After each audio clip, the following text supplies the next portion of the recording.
So 1D, 2D and 3D motion. 1D motion is only one of the coordinate change. 2D motion, two coordinates change. 3D motion, all the three coordinates change.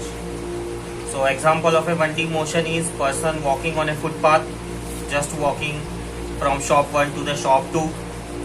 Right. Another example of the 1D motion is also a free fall. Free fall means any objects fall freely. Fruit falling down from a tree.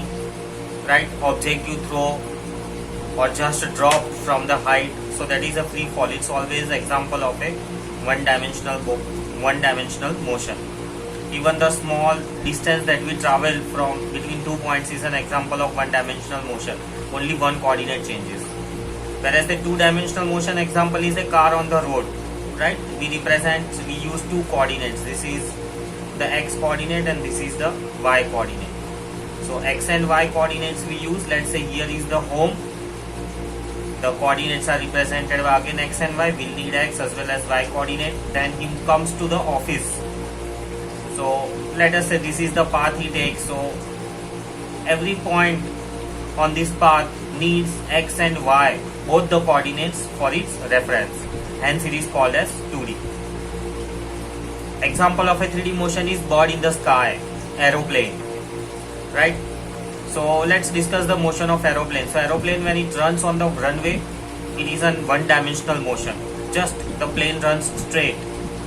When it starts flying, it takes off, its height increases. That is a two-dimensional motion. You can draw here x and y coordinates. Every point will need x and y, both the coordinates for its description. And when it takes a turn in the sky or it is moving, right, that is three-dimensional motion. That is, to describe any position we need three coordinates. Let's try to understand 3D motion or 1D, 2D and 3D in the terms of another example. Let's say this is a room, simple our room.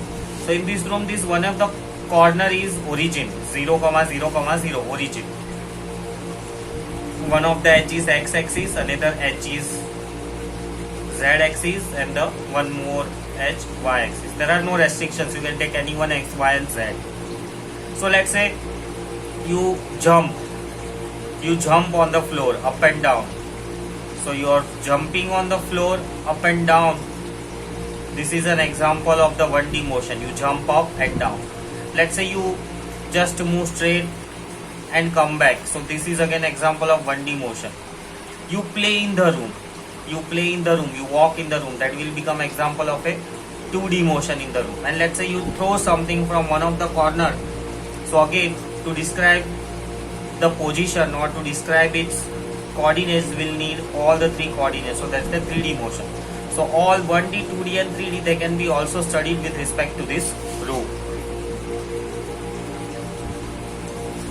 Next we have scalar and vector quantities. So scalar quantities are one which has only magnitude,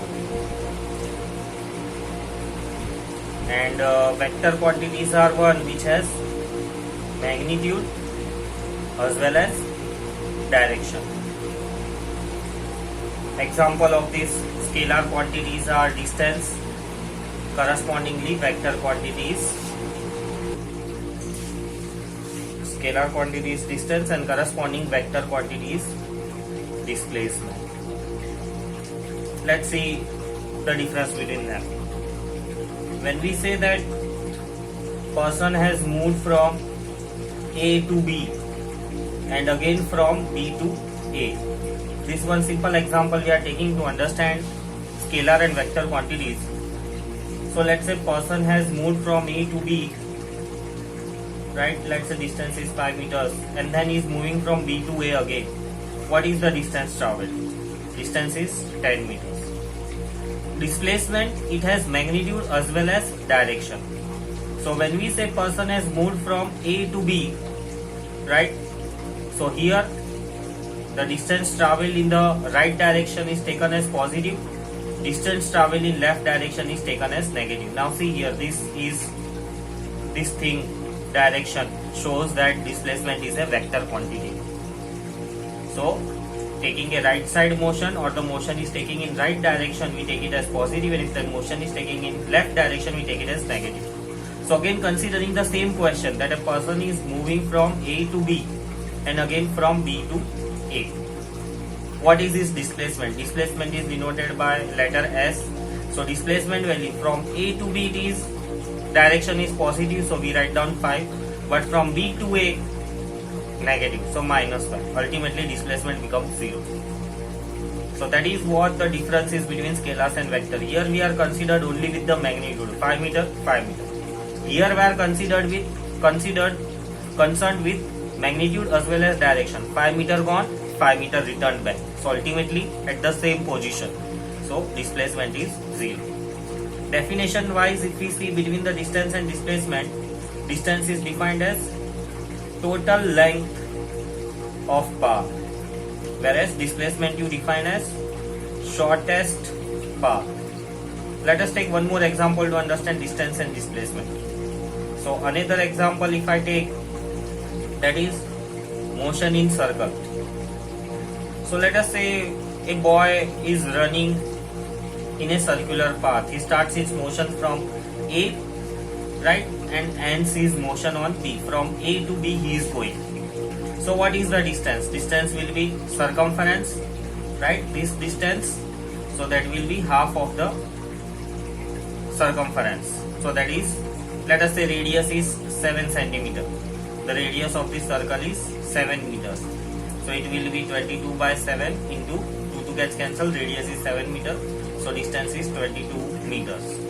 Same thing if we calculate displacement, right? So let us see. He is moving in a circle. He has gone from A to B, right? Now again we want to find out the displacement. Now he is going in which direction? Negative direction or positive direction? Let's say he is going in negative direction. We take it as a negative direction. So from here to here, what is the total shortest path between these 2 points? It is 7 plus 7, 14 meters. So displacement will be 14 meters. Just see. Just shortest path. Shortest path as per the definition, shortest path. So considering direction, considering this concept, we can calculate the displacement. So this is one of the way you can calculate the displacement. Considering direction, this is another way. Going by the definition, you have calculated the displacement, right? Shortest path.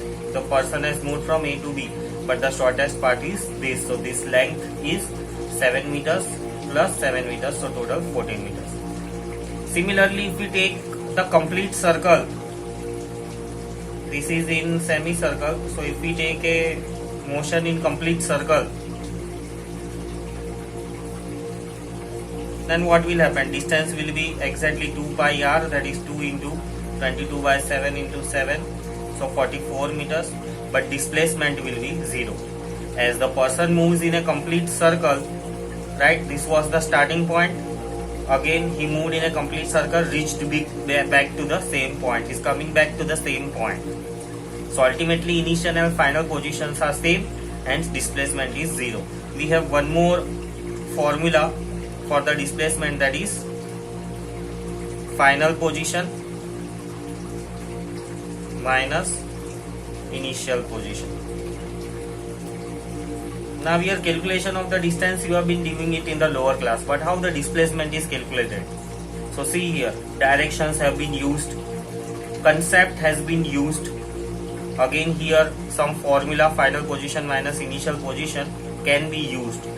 So there are multiple ways displacement can be found out. These are some examples I have shown you. Next topic we have is speed. Speed, it is again a scalar quantity, right? Its SI unit is meter per second. Speed we define as distance upon time, distance traveled in a given time. There are 3 different type of the speed that we calculate for a motion. That is uniform speed. The another one is a variable speed, and the other one is a average speed. let us see their definitions. Uniform speed means the body covers equal distance in equal time. Example is, let's say your scooter, you have kept the accelerator constant, right? It is moving with a constant speed of 30 meters per second. So every second you are traveling 30 meters. This is uniform speed. Variable speed. Generally when we drive our vehicles, our speed is never uniform because of the turns, because of the speed breakers, because of the traffic on the way. Our speed keeps on changing. So variable speed we say unequal distance in equal time. Let's say every 5 seconds you measure your speed. So every time you will get this 5 seconds you covered, let's say 10 meters. Next 5 seconds you covered 20 meters. Next 5 seconds 1 meter.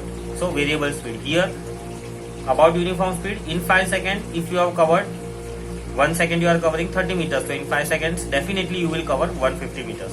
Next 5 seconds obviously 150 meters. So that is it.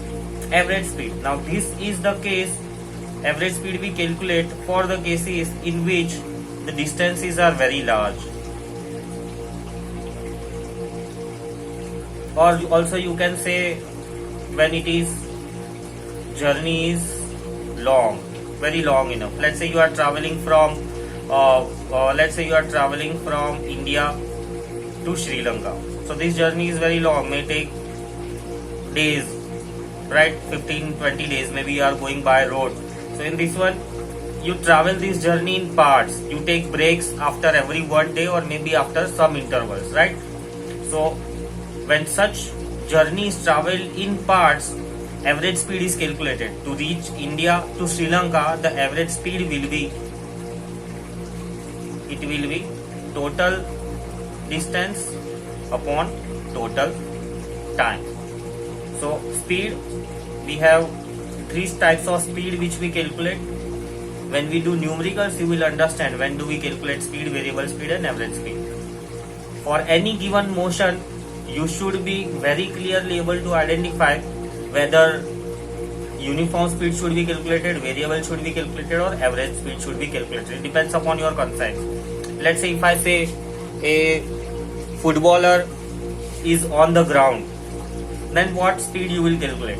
Obviously he will have some variable speed. He moves randomly on the ground, right? And with the similar type of the example you can understand the speed. Next we have is velocity. Velocity is again similar to the speed, but it is a vector quantity. It involves direction. Its SI unit is meter per second. Velocity is defined. Its formula is displacement upon time. Again there are 3 types of the velocity. One is uniform velocity.